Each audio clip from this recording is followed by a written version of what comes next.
आज हम लोग पढ़ेंगे निर्देशांक ज्यामिति या कोऑर्डिनेट ज्योमेट्री, ठीक, जो कि आपका अध्याय 7 है।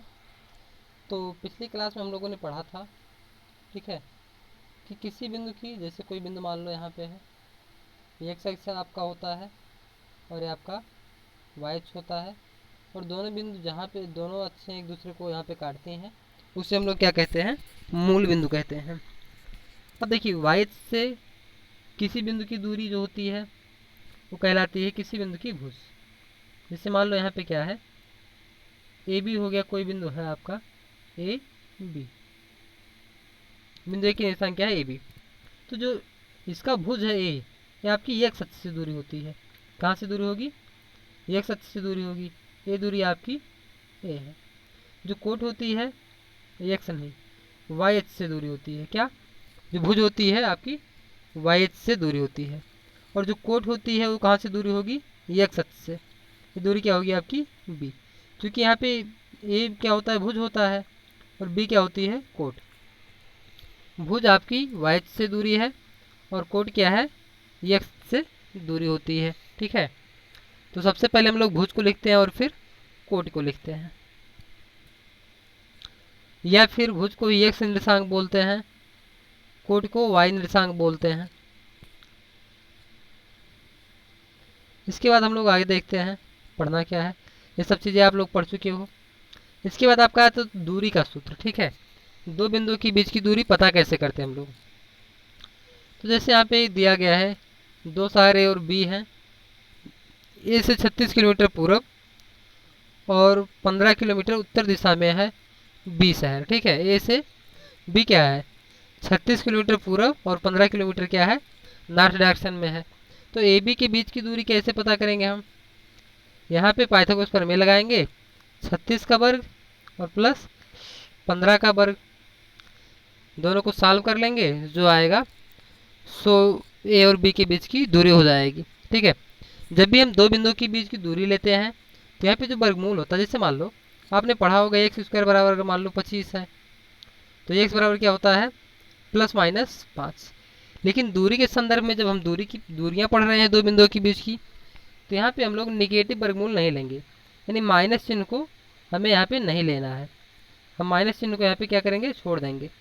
बात समझ में आ रही है।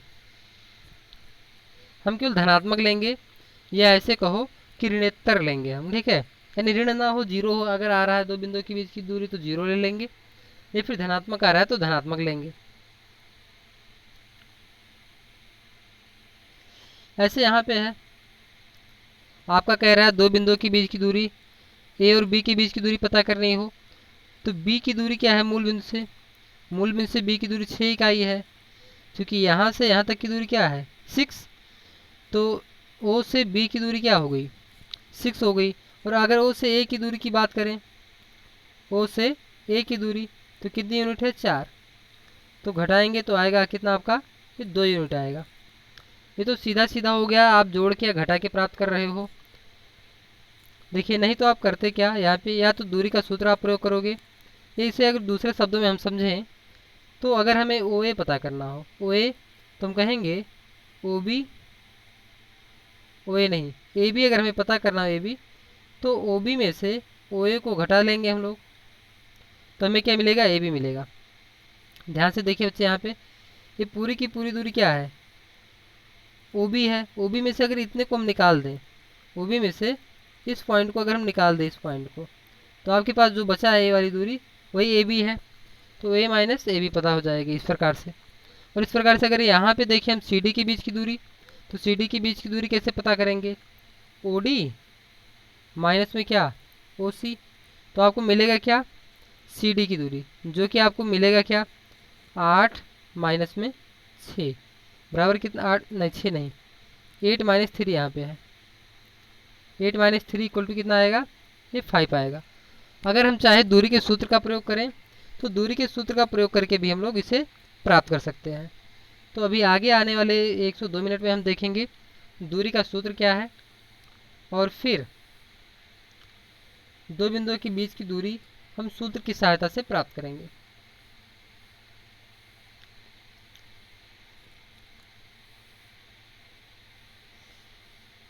यहाँ देखिए क्या है, एक त्रिभुज बनाया गया है, ठीक है। यहाँ पे आपको पी क्यू के बीच की दूरी पता करनी है। पी क्यू के बीच की दूरी क्या आएगी? अभी हम दूरी के सूत्र का प्रयोग नहीं करेंगे, सिर्फ और सिर्फ पाइथागोरस प्रमेय का यूज़ करेंगे यहाँ पे। यहाँ पर देखिए, किसी बिंदु की वाई से दूरी क्या होती है? भुज होती है। तो यहाँ पे भुज क्या है बिंदु पी का? 6। बिंदु पी का भुज क्या है? 6। तो यही क्या हो जाएगी इसकी वाई से दूरी, यानी 6 इकाई हो गई। अब यहाँ से देखिए, ये दूरी क्या है? 5 है।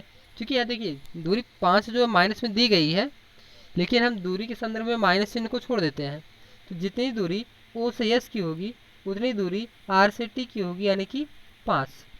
अगर हम अब पी टी की बात करें, किसकी? पी टी की बात करें, तो 6 और 5 मिला के कितना आएगा? ये पी टी कितना आएगा? 11 आएगा। सेम इसी प्रकार से अगर हम क्यू टी की बात करें, क्यू टी ये कितना आएगा? ये दूरी आपकी कितनी है? 3। कितनी दूरी है? 3। क्योंकि देखिए माइनस में दूरी लेंगे नहीं, इसलिए माइनस चिन्ह को छोड़ के लिखेंगे। और इधर दूरी कितनी है? ये यस से टी की दूरी है 4 है। तो 4 और 3 मिला के कितना हो गया? 7। अब हम त्रिभुज में पाइथागोरस प्रमेय लगाएंगे। पी क्यू बराबर क्या आएगा? अंडर रूट पी टी का स्क्वायर, यानी 11 का स्क्वायर, और प्लस 7 का स्क्वायर। ये 7 का स्क्वायर है आपका, 7 का स्क्वायर होता है 49, और 11 का वर्ग होता है स्क्वायर क्या होता है? 121। 121 प्लस 49 तो आएगा कितना? अंडर रूट 170 आ गया। कितना आ गया? रूट में 170। अब चाहो तो इसे आप दशमलव में चेंज कर लो, चाहो तो ऐसे ही छोड़ दो, ठीक। अब हम लोग यहाँ पे देखेंगे दूरी का सूत्र कैसे पता करते हैं। जैसे मान लो दो बिंदुओं के बीच की दूरी हमें पता करनी है, जिसमें से एक बिंदु का निर्देशांक क्या है? x1 y1 है, और दूसरे बिंदु का निर्देशांक क्या है? x2 y2। एक का क्या है? x1 y1, और दूसरे बिंदु का निर्देशांक क्या है? x2 y2। तो इन दो बिंदुओं के बीच की दूरी हमें पता करनी है। तो सूत्र क्या होता है? तो दोनों के बीच को घटा लेंगे हम, यहाँ अंतर ले लेंगे x2 माइनस x1 का whole square, plus y2 minus y1 का होल स्क्वायर लेंगे, और जो भी सॉल्व करने के बाद आएगा, यही दो बिंदुओं के बीच की दूरी होती है। अब इसे देखते हैं आया कैसे, ठीक है। अभी थोड़ी देर पहले बच्चे हम लोगों ने पढ़ा क्या? चित्र को आप ध्यान से देखिए कि कोई बिंदु है, अगर उसका निर्देशांक दिया गया है, ठीक, तो जो उसका भुज होता है वाई से दूरी होती है, और जो कोट होती है वह क्या होती है? एक्स अक्ष से दूरी होती है। अगर हमें आर एस पता करना हो, क्या? आर एस क्यों पता करेंगे? क्योंकि आर एस ही पी टी के बराबर होगा। आर एस किसके बराबर है? पी टी के बराबर होगा। बिंदु पी का निर्देशांक आपको x1 y1 दिया गया है, और बिंदु क्यू का निर्देशांक क्या दिया गया है? x2 y2। अब हमें पी क्यू के बीच की दूरी पता करनी है। तो देखिए, अगर हम कहें ओ से यस की दूरी क्या होगी? ओ से यस की दूरी, तो कोई बच्चा बता सकता है, क्योंकि यहाँ पे हम एक्स अक्ष की वाई से दूरी की बात कर रहे हैं। वाई से दूरी क्या होती है? भुज होती है किसी बिंदु की। ये आपका हो गया x2। दूसरा, अगर ओ आर की बात कर रहे हैं हम, तो आर कितना होगा? आप कहोगे वाई से दूरी भुज के बराबर है, तो यहाँ पे क्या कहेंगे? माइनस में क्या है? ए, एक मिनट, माइनस में नहीं, हम कहेंगे क्या है? x1 है। क्या है? x1। लेकिन यदि हमें केवल आर एस पता करना हो, कितना? आर एस पता करना हो, तो आर एस के बारे में क्या कहेंगे हम? देखिए, आर एस पता करने के लिए क्या करेंगे? ओ एस से ओ आर को घटा लेंगे, तो क्या मिलेगा हमको? आर एस मिलेगा, जो कि x2 माइनस x1 होगा। सेम इसी प्रकार से अगर हमें क्यू टी पता करना हो, क्यू टी, ये तो आपका आ गया आर एस, किसके बराबर है? R S. और आर एस ही किसके बराबर है? पी टी के बराबर है। किसके बराबर है? पी टी के। अगर हमें क्यू टी पता करना हो, इसी प्रकार से हम क्यू टी पता करेंगे, आएगा क्या? y2 minus y1। अब देखिए, हमें मालूम है क्या? पी टी और दूसरा क्यू टी, तो एक समकोण त्रिभुज है चूंकि, तो यहाँ पे हम पाइथागोरस प्रमेय लगा सकते हैं। पाइथागोरस प्रमेय क्या होता है? आधार का वर्ग होता है प्लस लंब का वर्ग होता है बराबर कर्ण के वर्ग के। या फिर हमें कहें पी क्यू बराबर क्या आएगा? अंडर रूट पी टी का स्क्वायर प्लस क्यू टी का स्क्वायर। बात समझ में आ रही है। अब पी टी क्या है और क्यू टी क्या है, यहाँ पे देख लेते हैं। पी टी जो आपका आया है, ये पी टी आपका है x2 माइनस x1 का whole square, x2 minus x1 का होल स्क्वायर। और क्यू टी क्या है, y2 माइनस y1 का होल स्क्वायर आपका है। ठीक, तो इस प्रकार से हमने दूरी के सूत्र का यहाँ पे निगमन कर लिया है। तो यहाँ पे देखिए, इसको और दूसरे रूप में भी हम चेंज करके लिख सकते हैं। जैसे यहाँ पे क्या है, x2 माइनस x1 है, तो हम लोग यहाँ पे लिख सकते हैं इसी को दूसरे रूप में, x1 माइनस x2 का whole square plus y1 minus y2 का होल स्क्वायर। अब चाहे आप इस रूप में लिखो जो पी क्यू आपको पहले से दिया गया है, चाहो तो अब दूसरे रूप में भी आप लिख सकते हो, जैसे आपकी इच्छा हो, दोनों का प्रयोग कर सकते हो आप।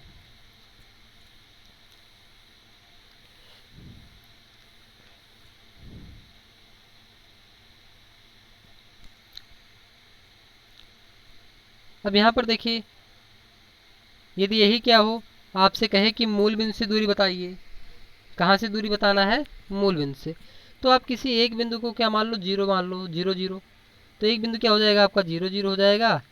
अब एक को चाहे x1 y1 मान लो, चाहे तो x y मान लो, तो यहाँ पे दूरी किस रूप में हो जाएगा, मान लीजिए ओ हो गया आपका, ए पी हो गया।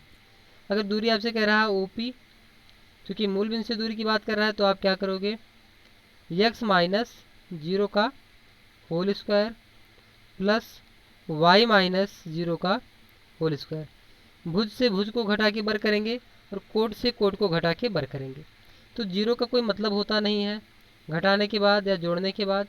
तो यहाँ पे आपका आएगा x square plus y square. बात समझ में आ रही, यानी जो दो बिंदु आपको यहाँ पे भुज और कोट दिख रहे हैं दूसरे बिंदु में, दूसरे बिंदु जहाँ पे जो है आपका पी का जो भुज और कोटि है, जिसकी मूल बिंदु से दूरी की बात कर रहा था, तो दोनों के वर्गों का योगफल करके क्या करेंगे हम लोग, वर्गमूल निकाल लेंगे, तो मूल बिंदु से आपको दूरी मिल जाएगी।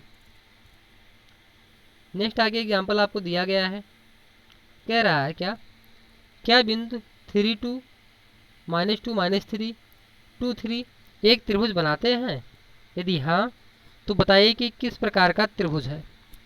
तो सबसे पहले हम लोग यहाँ पे देख लेते हैं कि त्रिभुज बना रहे हैं या नहीं बना रहे हैं। तो देखिए, एक बिंदु को आप P मान लीजिए, यहाँ पे जो 3 2 दिया गया है इसको इसने P मान लिया है, -2 -3 को बिंदु Q मान लिया है, और 2 3 को बिंदु क्या मान लिया है, R मान लिया है। यानी कि त्रिभुज के तीनों शीर्ष हैं, त्रिभुज के शीर्ष हैं। तो यहाँ पे दो बिंदुओं के बीच की दूरी सूत्र का प्रयोग करके पता करेगा। देखिए, पहले तो पी क्यू पता किया है, क्या पी क्यू, चलो मैं एक करके दिखा देता हूँ आपको एक दूरी। जैसे आपसे पी क्यू की बात कर रहा है, पी क्यू, तो बिंदु पी का निर्देशांक क्या है और क्यू का निर्देशांक क्या है, पी क्यू की बात आपसे कर रहा है। तो बिंदु पी कहाँ पे है और बिंदु क्यू कहाँ पे है, देख लेते हैं। बिंदु पी यहाँ पे आपको दिया गया है, ये 2 3 है, और बिंदु क्यू क्या है, -2 -3 है। तो देखिए, भुज का अंतर लेते हैं हम, 2 यहाँ पे है, एक बिंदु पी का भुज क्या है 2, 2 नहीं 3 है, और जो बिंदु क्यू है उसका भुज क्या है, आप कहोगे -2। चूँकि हम घटा रहे हैं तो घटाने पर माइनस, और ये वहाँ पे जो माइनस है तो प्लस हो जाएगा, 2 का होल स्क्वायर प्लस। अब कोट क्या है, यहाँ पे बिंदु पी का कोट है 2 आपका, और बिंदु क्यू का जो कोट ये -3 है। क्योंकि हमें कोट घटानी होती है, तो 2 में से -3 को घटाएंगे तो +3 हो जाएगा, यानी कि ये जुड़ गया आपका। बराबर क्या आएगा, 3 2 5 का स्क्वायर आ गया आपका, और ये 5 का स्क्वायर, 5 का स्क्वायर होता है आपका 25 प्लस 25, बराबर क्या आएगा, √50। √50 को आप क्या लिखेंगे, √50 होता है 7 से थोड़ा सा अधिक होगा, दशमलव में आप इसको चेंज कर लेंगे, लगभग 7.07 के बराबर हो जाएगा आपका। सेम इसी प्रकार से अन्य दो दूरियां भी आप निकाल सकते हो, जैसे QR है यहाँ पे और PR है, आपने निकाल लिया। तो प्रत्येक दूरी कितनी कितनी आई है देख लेते हैं यहाँ पे। एक तो है 7.07, दूसरा है 7.21, और तीसरी दूरी आई है 1.41। अब एक त्रिभुज बनाते हैं कि नहीं बनाते हैं, इस बात की हमें जांच करनी है। तो हम कैसे करेंगे? ठीक, तो हम जानते हैं किसी त्रिभुज में दो भुजाओं का योगफल तीसरी भुजा से बड़ा होता है। तो हम देखते हैं कोई दो दूरियां क्या तीसरी दूरी से बड़ी आ रही है। तो अब देखिए 7.07 अगर आप लेते हो एक दूरी, क्या ये 7.07 एक दूरी हो गई, और एक दूरी मान लो 1.14 है। 1.14 प्लस 7.07, क्या ये दूरी तीसरी दूरी जो 7.21 है इससे अधिक है? आप कहोगे हाँ ये तो अधिक है। कहोगे ये हो जाएगी आपकी 8 पॉइंट और 21, 8 पॉइंट कितना हो गया है 21, जो कि दो दूरियों का योगफल तीसरी दूरी से अधिक है। अब बाकी इन दोनों को आप जोड़ेंगे तो इससे तो 1.41 से अधिक आएगा ही। ठीक है, बाकी आप कोई भी दो दूरियां आप जोड़ लीजिए, कोई भी दो दूरियां, ठीक है, तीसरी दूरी से बड़ी आ रही है। ठीक है, यानी आप कोई भी दो अपनी मर्जी से आप सेलेक्ट कर लो यहाँ पे दो दो करके। ठीक है, पहले पी क्यू देख लीजिए, क्यू आर देख लीजिए, पी आर देख लीजिए। तो जितने भी पेयर आपको दूरियों के बनेंगे, ठीक है, तो हमेशा दो दूरियों का योगफल तीसरी दूरी से अधिक होगा। तो सबसे बड़ी बात यहाँ पे ध्यान देने की ये होती है, जो दो छोटी दूरियां हैं उनका योगफल इस बड़ी दूरी के बराबर आ रहा है कि नहीं आ रहा है। ठीक, क्योंकि अगर हम एक छोटी और एक सबसे बड़ी वाली दूरी लेंगे तब तो बड़ी वाली दूरी वैसे ही एक से बड़ी है जो तीसरी भुजा है। तो यहाँ पे हम लोग क्या करेंगे, चेक करेंगे जो दो छोटी दूरियां हैं इनका योगफल क्या तीसरी दूरी से अधिक है। यदि है तो ठीक है। अब देखिए इसके बाद क्या होता है, ये तो त्रिभुज बना रहे हैं, लेकिन आपसे पूछ रहा है आगे तो ये किस प्रकार का त्रिभुज बनता है। अब देखिए किस प्रकार के त्रिभुज की बात कर रहा है। तो देखिए आप भुजाओं के आधार पर त्रिभुज नहीं बता सकते हो। भुजाओं के आधार पर त्रिभुज कितने प्रकार के होते हैं? 3 प्रकार के होते हैं। एक तो होता है आपका क्या, समबाहु त्रिभुज होता है, समबाहु त्रिभुज। दूसरा समद्विबाहु त्रिभुज होता है, सम द्विबाहु त्रिभुज होता है आपका। तीसरा क्या होता है, विषम बाहु त्रिभुज। क्या, विषम बाहु त्रिभुज। ठीक, अब चूंकि दूरियां तो अलग अलग हैं तो यहाँ से तो पता चल ही गया है आपको कि अब विषम बाहु त्रिभुज है। लेकिन हमें अगर कोणों के आधार पर जवाब देना हो, यहाँ पे हमें कोणों के आधार पर जवाब देना है, तो हम क्या करेंगे? तो देखिए यहाँ पे आपके पास 3 भुजाएं हैं। 3 भुजाओं में एक भुजा सबसे बड़ी है और 2 भुजाएं उससे छोटी छोटी हैं। ठीक, तो जो भुजा सबसे बड़ी है उस भुजा का वर्ग करेंगे। तो यहाँ पर देख लेते हैं बड़ी भुजा कौन है, क्यू आर। बड़ी भुजा क्या है, क्यू आर। और दो छोटी भुजाएं क्या है, एक पी क्यू है और एक पी आर है। तो यहाँ पे आपके पास 3 कंडीशंस मिलेंगे आपको। कोणों के आधार पे हमने त्रिभुज को 3 भागों में बांटा हुआ है। एक तो होता है आपका क्या, ये न्यून कोण त्रिभुज होता है, न्यून कोण त्रिभुज। दूसरा क्या होता है, समकोण त्रिभुज। एक न्यून कोण हो गया, एक क्या हो गया, समकोण त्रिभुज। तीसरा क्या होता है, अधिक कोण त्रिभुज। कैसा होता है, अधिक कोण, अधिक कोण त्रिभुज होता है। ये 3 टाइप के त्रिभुज होते हैं आपके कोणों के आधार पे। 3 टाइप के त्रिभुज क्या होते हैं, भुजाओं के आधार पे। तो हमें ये देखना है कि किस टाइप का है, कंडीशन यहाँ पे होता क्या है। यदि जो बड़ी भुजा है, ठीक है, बड़ी भुजा का वर्ग, यहाँ पे बड़ी भुजा क्या है, क्यू आर। क्यू आर का स्क्वायर छोटा है, यदि क्यू आर का स्क्वायर क्या है, छोटा है, पी क्यू स्क्वायर, दो छोटी भुजाएं, P Q square plus P R square. एक तो कंडीशन ये होगा। दूसरा क्यू आर का स्क्वायर जो होगा आपका, क्यू आर का स्क्वायर जो होगा ये बराबर होगा P Q square plus P R का स्क्वायर। तीसरा कंडीशन क्या हो सकता है, जो क्यू आर का स्क्वायर है ये बड़ा हो जाए P Q square plus P R का स्क्वायर। ये 3 कंडीशन अब आपको मिलेंगे यहाँ पे, ठीक है। जो बड़ी भुजा का वर्ग होगा, हो सकता है 2 छोटी भुजाओं के वर्गों के योगफल से बड़ा हो, 2 छोटी भुजाओं के वर्गों के योगफल से छोटा हो, 2 छोटी भुजाओं के वर्गों के योगफल के बराबर हो। यानी छोटा भी हो सकता है, बड़ा भी हो सकता है, बराबर हो सकता है। तो पहले कंडीशन में जब छोटा है, जब बड़ी भुजा का वर्ग 2 छोटी भुजाओं के वर्गों के योगफल से छोटा है, तो यहाँ पे हम कहेंगे क्या, ये जो आपका त्रिभुज बन रहा है ये न्यून कोण त्रिभुज बन रहा है। कैसा? न्यून कोण त्रिभुज। और यदि बराबर आ रहा है तो कैसा त्रिभुज होगा? समकोण त्रिभुज होगा। कैसा त्रिभुज होगा? ये समकोण त्रिभुज होगा। और तीसरा कंडीशन जो है आपका बच गया है अधिक कोण के लिए। जब छोटी जो बड़ी भुजा का वर्ग है अन्य छोटी भुजाओं के वर्गों के योगफल से अधिक है, तो आपका जो त्रिभुज बनेगा ये अधिक